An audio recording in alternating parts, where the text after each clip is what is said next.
Hello guys, my name is Geetanjali और आज हम डिस्कस करने वाले हैं लीड कोड डेली प्रॉब्लम। तो आज का प्रॉब्लम है minimum path sum.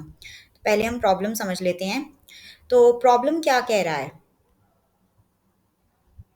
Basically problem medium level का है और प्रॉब्लम स्टेटमेंट में हमें गिवन है कि हमें एक m क्रॉस n ग्रिड दिया है। कहने का मतलब एक m क्रॉस n डायमेंशंस का हमें मैट्रिक्स गिवन है जिसमें कि नॉन नेगेटिव नंबर्स हैं और हमें उसके टॉप लेफ्ट कॉर्नर से बॉटम राइट कॉर्नर तक का एक ऐसा पाथ ढूंढना है जिसके अलोंग जितने भी नंबर्स आ रहे हों उन सबका सम मिनिमम पॉसिबल सम के बराबर हो। तो और हमें कुछ कंडीशंस का भी ध्यान रखना है कि अगर हम किसी पर्टिकुलर सेल पे हैं तो वहां से हम सिर्फ दो ही मूवमेंट्स कर सकते हैं, या फिर तो हम डाउन मूव कर सकते हैं या फिर हम राइट मूव कर सकते हैं किसी भी पॉइंट ऑफ टाइम पे। बस ये दो मूवमेंट्स करके हमें टॉप लेफ्ट कॉर्नर से बॉटम राइट कॉर्नर तक पहुंचना है और मिनिमम पॉसिबल सम बताना है क्या हो सकता है। तो एक सैम्पल टेस्ट केस की मदद से समझते हैं। हमें एक ग्रिड दिया है ये, और हमने कहा है कि आप प्रेजेंटली टॉप लेफ्ट कॉर्नर पे हो और आपको इस एलिमेंट तक पहुंचना है। तो आप कैसे पहुंचोगे? तो मुझे पता है अगर मैं प्रेजेंटली इस सेल पे हूँ तो मैं सिर्फ दो ही मूवमेंट्स कर सकती हूँ, या फिर तो मैं 1 से 3 मूव कर सकती हूँ या फिर मैं 1 से 1 मूव कर सकती हूँ। और उसके बाद ये दो मूवमेंट्स करके अगर मैं यहाँ पर पहुंच रही हूँ, देन उसके बाद यहाँ पे भी मेरे पास दो चॉइस है, या फिर तो मैं यहाँ मूव कर सकती हूँ या मैं नीचे मूव कर सकती हूँ। तो इस तरह मूवमेंट्स करके मुझे पता चला कि जो ये पाथ है ये ऐसा पाथ है जिसके अलोंग जो सम बन रहा है वो मिनिमम पॉसिबल सम है और इसकी वैल्यू है 7। तो मैंने 7 रिटर्न कर दी। तो इस तरह पाथ्स तो बहुत सारे पॉसिबल हैं। मतलब मैं हो सकता था कि मैं 1 से पहले इस 1 पे गई, देन मैं 5 पे गई, देन मैं डाउन गई एंड देन अगेन मैं लास्ट सेल पर पहुंच गई। तो पाथ्स बहुत सारे हैं बट हमें वो पाथ बताना है जिसके अलोंग जो सम है वो मिनिमम आ रहा है। तो अप्रोच क्या यूज करेंगे हम? तो प्रेजेंटली मैं 0,0 पे होंगी, यानी कि मैं टॉप लेफ्ट कॉर्नर पे होंगी और मैं रिकर्सिवली एक फंक्शन यूज करूंगी जिसमें मैं हर एक कोऑर्डिनेट से या फिर तो मैं राइट मूव करके देख रही होंगी और या फिर मैं डाउन मूव करके देख रही होंगी। और ये दो मूवमेंट्स करने के बाद मैं चेक करूंगी कि कौन सा पाथ मेरा मिनिमम पॉसिबल सम बना रहा है। तो और साथ में ये भी ध्यान रखना है कि अगर मैं किसी ऐसे कोऑर्डिनेट्स पे पहुंच गई जो आउट ऑफ रेंज है मैट्रिक्स के, देन मैं क्या करूंगी, एक ऐसी लार्ज वैल्यू रिटर्न कर दूंगी जिसकी वैल्यू पॉसिबल नहीं है आनी।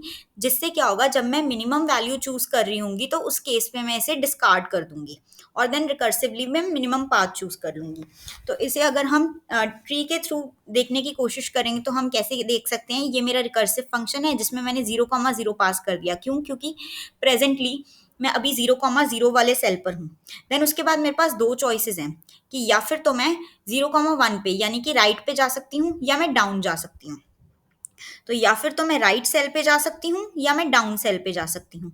सिमिलरली जब मैं इस सेल पर आ गई, देन अगेन मेरे पास दो चॉइसेस हैं कि या फिर तो मैं राइट जा सकती हूँ या फिर मैं डाउन जा सकती हूँ। तो ये दो चॉइसेस ये रही। सिमिलरली यहाँ पर भी ऐसी दो चॉइसेस बन जाएंगी मेरी। और ऐसे करते करते हो सकता है मैं किसी ऐसे इंडेक्स पे पहुंच जाऊं जो कि आउट ऑफ रेंज है, जैसे कि 3,0। इसके बाद मैं 3,0 पर जाऊंगी जो कि मेरा आउट ऑफ रेंज है। तो इस केस में मैं रिटर्न कर दूंगी एक मैक्सिमम वैल्यू जो कि बाद में हो जाएगी डिस्कार्ड जब मैं मिनिमम चूज कर रही होंगी। और जब ऐसे करते करते रिकर्सिवली मैं लास्ट सेल पर आ गई, तो लास्ट सेल पर आने के बाद मैं उस लास्ट सेल पे जो वैल्यू है वो रिटर्न कर दूंगी और उन सब रिटर्न हुए आंसर्स में से मैं सबसे जो मिनिमम वैल्यू होगी उसे चूज कर लूंगी। अब अप्रोच समझ आ गई। अब हम इसका कोड देखते हैं क्या कर सकते हैं। तो कोड में बेसिकली क्या किया, मैंने एक रिकर्सिव फंक्शन यूज किया है।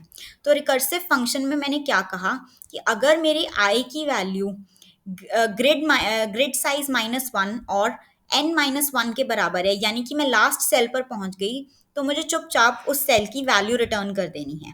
बट अगर मैं मेरा जो इंडेक्सेस हैं वो आउट ऑफ द रेंज हो गई या फिर नेगेटिव हो गए या फिर जितना साइज है उससे ज्यादा हो गए, तो मैंने एक ऐसी वैल्यू रिटर्न कर दी जो कि टेस्ट केसेस में नहीं पॉसिबल। तो मैंने एक मैक्सिमम वैल्यू रिटर्न कर दी जिससे कि ये बाद में डिस्कार्ड हो जाए जब मैं मिनिमम वैल्यू निकाल रही होंगी।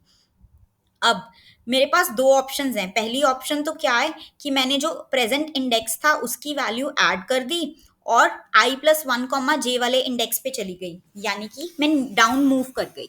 तो दूसरी ऑप्शन क्या है मेरे पास कि मैंने ग्रेड वाली जो वैल्यू वो ऐड कर दी और साथ में मैं राइट की तरफ मूव कर कर गई। तो ये दो केसेस हैं मेरे पास, इन दोनों चॉइसेस में से जो मिनिमम चॉइस होगी मैं उसे चूज कर लूंगी। अब अगर आपने ध्यान दिया हो तो जब हम देख रहे थे तो यहाँ पर भी मैं function one comma one call कर रही हूँ और इस वाले फंक्शन कॉल के अंदर में मैं दोबारा वन कॉमा वन कॉल कर रही हूँ। तो मैं एक ही टाइप के कॉल को दो बार यूज मतलब दो बार सॉल्व कर रही हूँ, तो टाइम कॉम्प्लेक्सिटी बढ़ेगी। तो टाइम कॉम्प्लेक्सिटी कम करने के लिए मैंने क्या किया, एक डीपी वेक्टर बना लिया। तो डीपी वेक्टर में मैंने क्या किया, जो भी मेरी वैल्यूज होंगी, आंसर्स आ रहे होंगे, उन्हें मैं स्टोर करती जाऊंगी। तो जब मैं एक बार वन कॉमा वन सॉल्व कर लूंगी तो उसे मैं डीपी वेक्टर में स्टोर कर दूंगी वन कॉमा वन के कॉरेस्पॉन्डिंग की मेरा ये रिजल्ट है।